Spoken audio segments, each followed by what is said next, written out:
आणि मला असं म्हणायचं आहे की हे जे स्वास्थ्याच्या उपचाराच्या पद्धती किंवा जे वातावरण आज तयार केलं आहे हे खरं असंच आहे का? असंच असतं का? असंच होतं का? 50-100 वर्षापूर्वी असंच चालायचं का? त्यावेळेस लोक जगत नव्हते का? म्हातारे होऊन मरत नव्हते का? मग आता काय आपल्याला मरण्याच्या आधी घराचा पैसा दवाखान्यात देऊन द्यावा? हे सर्व एक षडयंत्र आहे. विशिष्ट पद्धतीने इथं प्लॅनिंग केलेलं आहे आणि धास्ती निर्माण झालेली आहे. आज मी कितीही ओरडून सांगितलं तुम्हाला की बीपी होऊ द्या, तुम्हाला गोळी आयुष्यभर घ्यायची गरज नाही, तुम्ही मला इथून बाहेर जाऊ द्या, ते त्यांचं ठीक आहे म्हणजे आपल्याला गोळी घ्या.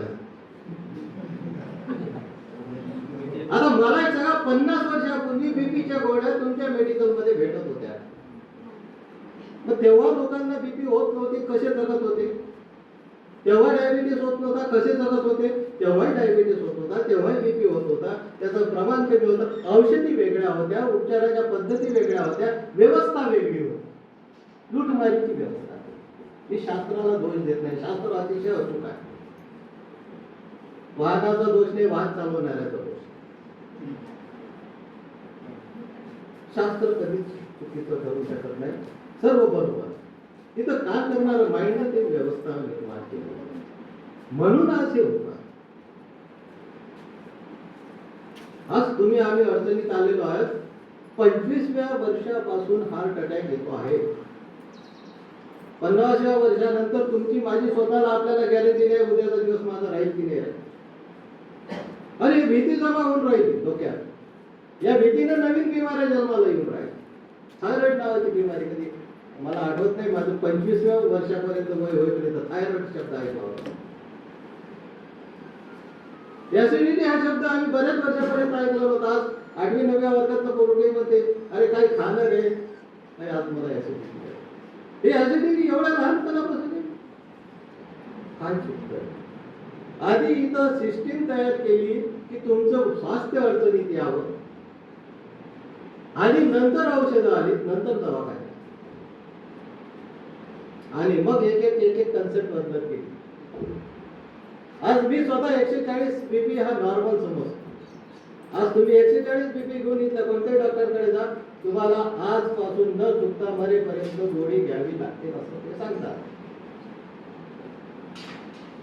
आणि मी माझ्याकडे येणाऱ्या माणसाला सांगतो की काही गोळी घ्यायची गरज नाही, फक्त तुझी दिनचर्या मला सांग, एवढे एवढे बदल कर, 8 दिवसात परत बीपी येऊन चेक कर, 20 पॉईंटचा फरक. आणि या औषधाची अशी सवय आहे की एकदा शरीराला लागली की मग ती थांबत नाही. मग या गुंताळ्यातून आपल्याला बाहेर पडायचं आहे. आणि मग आपल्याला जायचं कुठं आहे नेमकं? जे बुद्धानं सांगितलं तिथं जायचं. बुद्धानं जो स्वास्थ्याचा विचार दिला होता तो करायचा आहे. बुद्धाच्या प्रत्येक कृतीत, माझ्या मुद्द्यावर येतो, प्रत्येक मूर्तीत, प्रत्येक चित्रात मी सांगितलंय तुम्हाला विशिष्ट ऍक्शन दिसते. या मूर्तीमध्ये बुद्धाचा हात असा दाखवला, आणि त्या प्रत्येक कृतीमध्ये तुम्हाला उपचार दिलेले आहेत. आपण ज्या पद्धतीनं वंदनेला बसतो त्याला योगशास्त्रात वज्रासन म्हटले. हे वज्रासन म्हणजे तुम्ही जर रोज वंदना केली तर तुम्हाला 50% डायजेस्टिव्ह प्रॉब्लेम असणारे कमी होतात आणि 50% हृदयाचे प्रॉब्लेम प्रॅक्टिकली तुम्हाला प्रूव्ह करून देतो. त्याच्यासाठी बुद्धाने वज्रासन दिलं आहे आणि त्याला निमित्त ती वंदना दिली आहे की वंदना तुम्ही घ्या. तसं वज्रासन करत नाही, तुम्ही ऐकत नाही, मला माहिती, बुद्धालाही माहिती होतं. तसं ऐकतच नाही माणूस, कोणाचंच नाही ऐकत. बुद्धाला माहित होतं, कारण बुद्धाने ज्ञानच मिळवलं होतं माणूस कसा आहे, काय काय भरलेलं आहे त्याच्या डोक्यात, ते काढायचं बुद्धाने सर्व उपाय शोधले. आता एक प्रॅक्टिकल मी तुम्हाला देतो, कसं वज्रासन नंतर करू, 8 दिवसाला काय होते त्याचं करू. तुम्ही दोन्ही हात तुमचे असे ठेवा, कसल्याच करा, काही गरज नाही, आणि श्वास घेऊन पहा सहज. 2-3 श्वास असे घ्या आणि दोन्ही हात असे करा आणि श्वास घ्या. असे करायचे, श्वास घेऊन पाहायचा. असे करायचे, श्वास घेऊन पाहायचा. मोकळा श्वास कुठे येतो? काही जाणवलं कोणाला? मोकळा श्वास कोणत्या हात कसे असले म्हणजे वाटतो?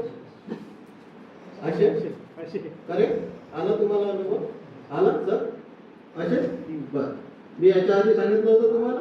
नाही. बुद्धाचा हात कसा? बुद्धाचा रांगोळीतला हात कसा?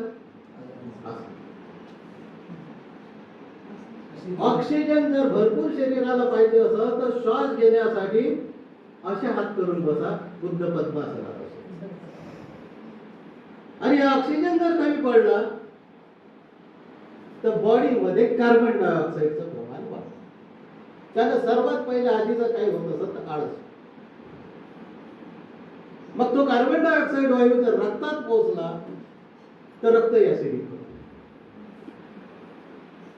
आणि तो जर सातत्यानं अधिक काळ रेंगाळत राहिला तर मग पुढचे ते तुम्ही नावं घेता ना, BP, diabetes, sugar, thyroid, spondylitis, हे सर्व एका मागून एक येतात. काय येतात? कारण तिथं ऑक्सिजन पाहिजे, तिथे कार्बन डायऑक्साईड पोहोचून राहिलं. हे एका दिवसात नाही होत. एका दिवसात तुम्हाला बीपी होत नाही, डायबिटीज होत नाही, स्पॉन्डिलायटिस होत नाही. सातत्यानं जर आपण ते चुकत राहतो तर. आणि म्हणून बुद्धाने तुम्हाला सांगितलं की तुम्ही असं चुकाच करू नका. आणि या सर्व गोष्टीसाठी एक विचार बुद्धाने मांडला होता, वर्षावास नावाची कन्सेप्ट. हे वर्षावास नावाची कन्सेप्ट काय आहे? हे पावसाळ्यातच करायची. एक तर बाहेर पावसाळ्यात फिरायला वातावरण अनुकूल नसते, म्हणून त्या मार्गदर्शक वर्गाला, त्या भंते वर्गाला त्यांनी कंपल्सरी एका निवासस्थानात राहायची परवानगी दिली होती. त्याच्या मागचे कारण काय होते? एक तर बाहेर परिस्थिती अनुकूल नाही, दुसरी गोष्ट वर्षभर हा माणूस फिरणार आहे. चरक भिक्कवे चारिक बहुजन हिताय बहुजन सुखाय.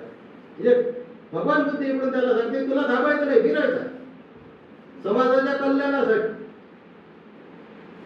आणि इकडून त्याला वर्षावास देतात का की बाहेर जेव्हा वातावरण अनुकूल नाही फिरण्यासाठी तेव्हा तू एका ठिकाणी स्थिर हो, तुझ्या दमलेल्या शिकलेल्या शरीराला आराम दे